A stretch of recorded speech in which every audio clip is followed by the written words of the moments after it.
అదే RTV app వార్తల్ని క్షణాల్లో చదివే అవకాశం ఉంటుంది. ఒక న్యూస్ పేపర్, ఒక టెలివిజన్ ఛానల్ మీ చేతుల్లో ఎప్పుడూ ఉంటాయి.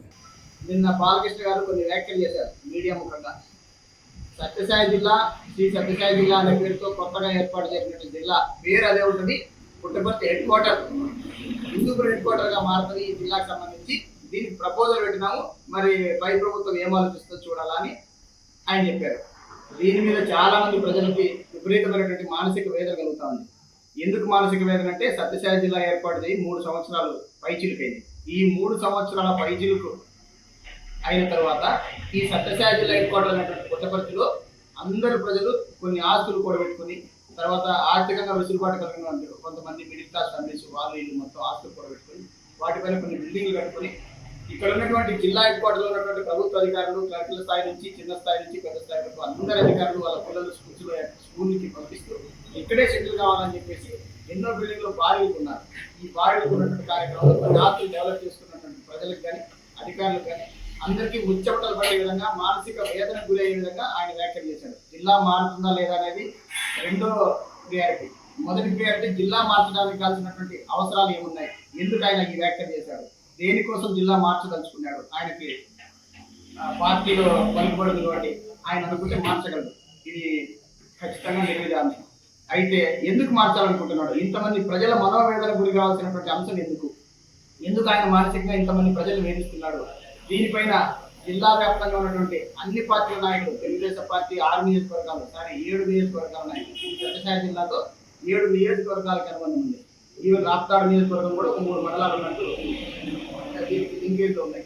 సో అన్ని నియోజకవర్గాల నాయకులు, క్షేత్రస్థాయి నాయకులతో నుంచి పై నాయకుల వరకు ఇంత పెద్ద జిల్లాలో జిల్లా హెడ్ క్వార్టర్ అనేది చాలా పెద్ద మరియు ముఖ్యమైన అంశం. ఈ అంశం మీద ఏ ఒక్క ప్రజాప్రతినిధి అయినా ఏ స్థాయిలో ఉన్నా స్పందించాలని ఈ సందర్భంగా కోరుతున్నా.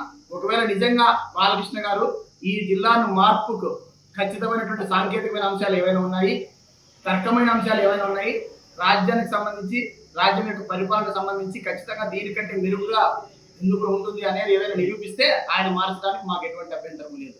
అట్లా కాకుండా గాయం కాకిన మందేసి దాన్ని గుండి చేసి అనవసరంగా రచ్చ చేసి ప్రజల్ని కన్ఫ్యూజ్ చేస్తూ ఒకసారి ఇటు ఒకసారి అటు అని చెప్పేసి ఫుట్బాల్ ఆడుకున్నటువంటి ఇట్లాంటి నాయకుల్ని మనం, అతను ఎంత పెద్ద నాయకుడైనా బై మిస్టేక్ పొరపాటుగా మాట్లాడినా దాన్ని మనం ఖండించాల్సిన అవసరం ఎంతైనా ఉంది. తెలుగుదేశం పార్టీలో ఉన్న అన్ని నాయకులు, అందరి నాయకులకి, అన్ని నియోజకవర్గాల నాయకులకి, వైఎస్ఆర్సీపీ పార్టీలో ఉన్న అందరి నాయకులకి నేను ఇదే విధంగా పిలుపునిస్తున్నా. ఈరోజు ఈ అంశం మీద స్పందిస్తూ ఈ అంశాన్ని సాధ్యమైనంత ఎక్కువగా ఖండించాల్సిందిగా కోరుచున్నాను. సో ఖచ్చితంగా అందరి నాయకులు దీని మీద రెస్పాండ్ కావాలి. ప్రజల మనోభావాలు దెబ్బతినకుండా, ప్రజల ఆర్థిక వనరులు కన్ఫ్యూజ్ చేసి అటు ఇటు వాళ్ళని ఇబ్బందులకు గురి చేయకుండా అందరూ దీన్ని ఖండించి మీ పాత్ర పోషించాలని అందరినీ మనస్ఫూర్తిగా హృదయపూర్వకంగా నేను కోరుకుంటున్నాను. దీన్ని ఎటువంటి విధంగా ఒకవేళ అయినప్పటికీ ఇన్ని అంశాల మీద మేము మాట్లాడి మా మనోభావాలను కనీస కించిత్ పట్టించుకోకుండా జిల్లా మార్పుకు గురి అయ్యే అవకాశం ఉంటే ఇంకా పెద్ద స్థాయిలో మేము దీన్ని విప్లవోద్యమంగా మార్చి దీని మీద పోరాటానికి కూడా సిద్ధంగా ఉన్నాం. బాలకృష్ణ గారు ఇవ్వాలనుకుంటే వాళ్ళ ఇంట్లో బట్టలు ఇచ్చేకో లేదా డబ్బులు ఇచ్చేకో ఏదైనా కానుకలు ఇచ్చేకో ఇవ్వమండి. ఇది ప్రజల ఆస్తి, ప్రభుత్వం ఆస్తి. ఆయన ఎవరైనా మాట ఇవ్వడానికి, ఎవరి జాగిరిని ఆయన మాట ఇస్తాడు, ఎట్టిస్తాడు ఆయన ఇవ్వడానికి లేదు. మీరు ఎట్లా ఒప్పుకుంటారు దాన్ని? మాట ఇవ్వడానికి ఆయన సొంత ఆస్తి కాదు. ఇది ప్రజలది, ప్రభుత్వంది, ఆంధ్రప్రదేశ్ సంబంధించినటువంటి పరిపాలనకు సంబంధించి సత్యసాయి జిల్లాలో ఉన్నటువంటి లక్షల మంది ప్రజల జీవితాలకు ముడిపడినటువంటి అంశం. ఆయన ఎవరు మాట ఇవ్వడానికి? ఎట్లిస్తారు ఆయన? మా ఆస్తిది ఎట్లిస్తారు ఆయన? మా అవసరాలవి అంటుంది. ఎటువంటి మౌలిక సదుపాయాలు లేవు ఇక్కడ లేకుండా హిందూపురంలో ఉండే స్పెషల్ మౌలిక సదుపాయాలు ఏదో నాకు చెప్పి మార్చమనండి. ప్రజలకి సమాధానం చెప్పమనండి. ఇష్టారీతిగా వాళ్ళ దీని నుంచి నష్టం తప్పితే లాభం లేదు.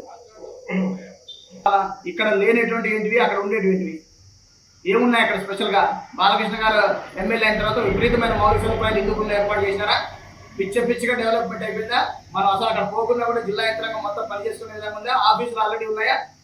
ప్రభుత్వం ఇప్పుడుగా ఉందా? భూసేకరణ చేయాల్సిన అవసరం లేదా? ఇక్కడ ఏం చేయాలో అక్కడ అదే చేయాలి. ఇక్కడ ఇంకా ఈజీ. ఆల్రెడీ భూసేకరణ చాలా మటుకు చేసినారు. కాంపెన్సేషన్ డబ్బులు కొంతమందికి వేసేసినారు. హైవేలు వచ్చేసినాయి. తర్వాత నీటి వనరులు దండిగా ఉన్నాయి, పుష్కలం ఉన్నాయి. ఈరోజు సత్యసాయి సెంట్రల్ ట్రస్ట్ ఉంది కాబట్టి వాళ్ళు కూడా ఎన్నో బిల్డింగ్లు ఫ్రీగా ఉచితంగా ఇచ్చినారు. ఇంతకు మించి ఫెసిలిటీస్ హిందూపురంలో ఏమున్నాయి మాకు చెప్పాలి కదా. తెలుగుదేశం పార్టీ నాయకులు మొత్తం జిల్లా వ్యాప్తంగా ఉన్నటువంటి క్షేత్రస్థాయి నాయకుల నుంచి నియోజకవర్గ నాయకుల వరకు 2 మంత్రులు కూడా అనుకున్నారు. అందరూ దీని మీద రెస్పాండ్ కావాలి. రెస్పాండ్ కాని పక్షాన మీకు ప్రజల మీద చిత్తశుద్ధి ఎటువంటి విధంగా లేదు. పార్టీ హైకమాండ్ భయపడుతున్నారు, బాలకృష్ణ గారికి విపరీతమైన ఇన్ఫ్లుయెన్స్ ఉందనే దాంతో భయపడుతున్నారని దీనికి లెక్క. మీరు ప్రజల కంటే పార్టీ నాయకులకు ఎక్కువ భయపడుతున్నారని చెప్పేసి మేము అనుకోవాల్సి వస్తుంది. దయచేసి రెస్పాండ్ కాండి. దీనికి రెస్పాండ్ కాకుంటే మీ చిత్తశుద్ధిని శంకించాల్సిన అవసరం ఎంతైనా ఉంటుందని ఆలోచించుకోండి. రోజు ఇల్లు మారితే నీ కుటుంబం నష్టపోదా, టైం నష్టపోదా, వస్తువులు మిస్ప్లేస్ కావా, మనం కన్ఫ్యూజ్ కావా, ఆర్థికంగా ఇబ్బంది పడవా, ట్రాన్స్పోర్ట్ ప్రాబ్లం ఉండదా, అడ్మినిస్ట్రేషన్ ప్రాబ్లం ఉండవా? ఇక్కడ ఆల్రెడీ ఎగ్జిస్ట్ అయినట్టు జిల్లా ఎగ్జిస్ట్ అయిన ఆస్తితో 3-4 సంవత్సరాలు గడిచిపోయినాయి కాబట్టి ప్రజలు ఎన్నో ఆస్తులు కూడబెట్టుకుని ఒక సక్రమమైనటువంటి ఆర్థిక క్రమంలో ఎదిగే విధంగా ఒక ఏర్పాటు చేసుకుని ఉంటారు. అవన్నీ డిస్టర్బెన్స్ కావా, ఫుట్బాల్ ఇక్కడంతా ఎక్కడ పడుతుంది, ఎక్కడంతా ఇక్కడ పడుతుంది అన్న చందాన వీళ్ళు చేస్తున్నారు. ఒకవేళ ఇది కరెక్ట్ అయితే, రోజు జిల్లాలు మార్చేటట్లయితే అన్ని జిల్లాలను మార్చండి. అది కూడా కరెక్ట్ అయితే మరి అమరావతిని మార్చిన జగన్ మనం ఎందుకు కామెంట్ చేయాలి? జగన్ కూడా కరెక్టే కదా. అమరావతి మారిస్తే ఆయన ఉన్నటువంటి సాంకేతిక అంశాలు ఆయన చెప్పినాడు, అవి మనం ఒప్పుకోలే. మరి జిల్లాను ఎందుకు మార్చాలా? ఏం వరదలు వచ్చేమని కొట్టుకుపోయిన ఆఫీసులు, ఏ ప్రాబ్లం వచ్చిందని మనం మారుతున్నాం. ఈ 3 సంవత్సరాలు మనకు అడ్మినిస్ట్రేషన్ జరగలేదా? కలెక్టర్ ఆఫీసులో స్పందన జరగలేదా? ఎస్పీ ఆఫీస్ వాళ్ళు శాంతి భద్రతను కాపాడలేదా? ఎందుకు మారుస్తున్నారు చెప్పాలి కదా. పార్టీ నాయకుడైనటువంటి మాజీ మంత్రి పల్లె రఘునాథ్ రెడ్డి గారు కానీ, లేదా మా నాయకురాలైనటువంటి శ్రీమతి పల్లె సింధూరారెడ్డి గారు, ప్రజెంట్ ఎమ్మెల్యే గారు, ఇద్దరు దీని మీద స్పందించాలి. సానుకూలంగా స్పందిస్తారు. వాళ్ళు పుట్టపర్తి జిల్లా హెడ్ క్వార్టర్ పోగొట్టుకోవాలని వాళ్ళు ఎందుకు అనుకుంటారు? వాళ్ళు ఇద్దరు వెల్ ఎడ్యుకేటెడ్, బాలకృష్ణ గారి కంటే ఎక్కువ చదువుకున్నారు.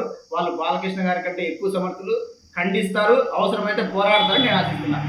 అవసరమైతే నేను ఈ పార్టీకి రాజీనామా చేసి జిల్లా హెడ్ క్వార్టర్ మార్చగలిగితే రాజీనామా చేసి ఈ పార్టీలో ఉండకోకుండా అవసరమైతే వేరే పార్టీలో సహాయం తీసుకునైనా, లేదా స్వతంత్రంగా ఒక ఫోరం ఏర్పాటు చేసుకుని జిల్లాను మార్చుకోకుండా ఎంతటికైనా ప్రభుత్వాలతో పోరాడడానికి సిద్ధంగా ఉన్నామని చెప్పేసి ఈ సందర్భంగా తెలుగుదేశం పార్టీ హెడ్ క్వార్టర్ కూడా హెచ్చరించదలుచుకున్నాం. మరిన్ని వీడియోస్ కోసం ఛానల్ ని సబ్స్క్రైబ్ చేయండి, లేటెస్ట్ అప్డేట్స్ కోసం వాట్సాప్ ఛానల్ ని ఫాలో చేయండి అండ్ లింక్ డిస్క్రిప్షన్ లో ఉంది.